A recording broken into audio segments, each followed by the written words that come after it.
may never have in fact existed, and were created elements of a much older, mystical language of enlightenment. Therefore, both existing theories on the Holy Grail would fall. There can be no chalice used by Christ at the Last Supper, or a vessel which caught his blood. There can also be no children of Christ spawning the Merovingian lineage.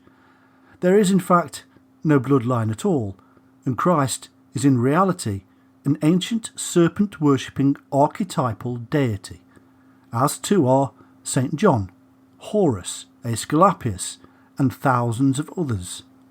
All shall soon become clear. In order to disprove the bloodline theory, we also have to look at the infamous Priory of Sion nonsense, or the group which supposedly kept the secret of the Holy Grail. For those who know nothing of this priory, it is simply a recreation of a supposed secret organisation said to protect the bloodline of Christ by the fraudster Pierre Plantard. Indeed, his early newsletters were nothing more than a kind of neighbourhood watch. It was the book The Holy Blood and the Holy Grail which started all of this Priory of Sion misdirection, and nothing more.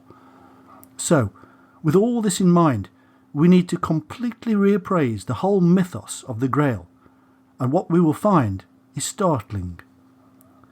There is the obvious tradition that the Grail is a journey, a method of self-improvement, and all the texts with this Gnostic viewpoint in mind, we find that this was completely correct, and that Grail literature was in reality hiding the Gnostic traditions of the mixing of the opposites, the balance of the positive and negative.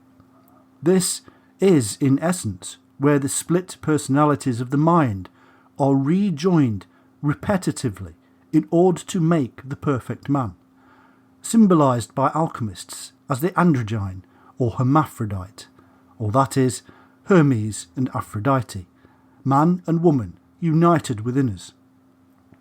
The process is of course much deeper than this, and would take too long to explain in full.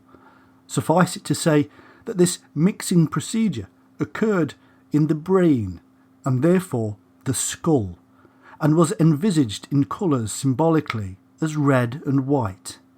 These two colours shall become very important.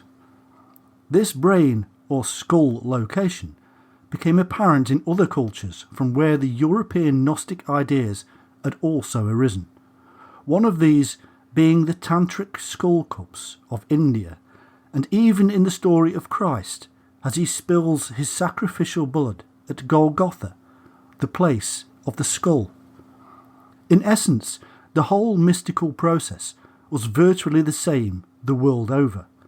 It is the method of raising up twin serpents through a specific psychological process until one is completely illuminated, or having obtained the Grail. In each case, from around the world, this process related to the serpent or snake or dragon, each one being for this mystical purpose the same thing.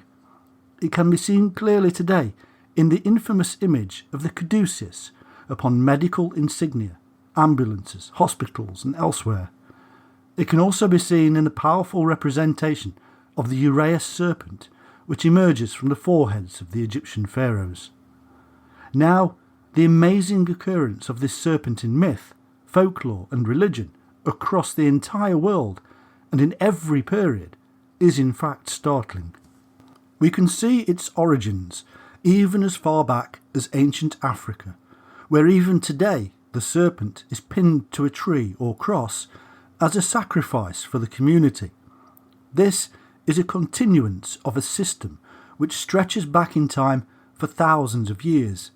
It is a symbolic element, but it is also a practical level, as we shall see. Even as late as the 16th century, there were German coins called thalers, with Christ on the cross on one side and a snake on the cross on the reverse. The image was said to depict the all-healer. We can also see the serpent influences in the Bible as early as Adam and Eve. Believe it or not, Eve actually means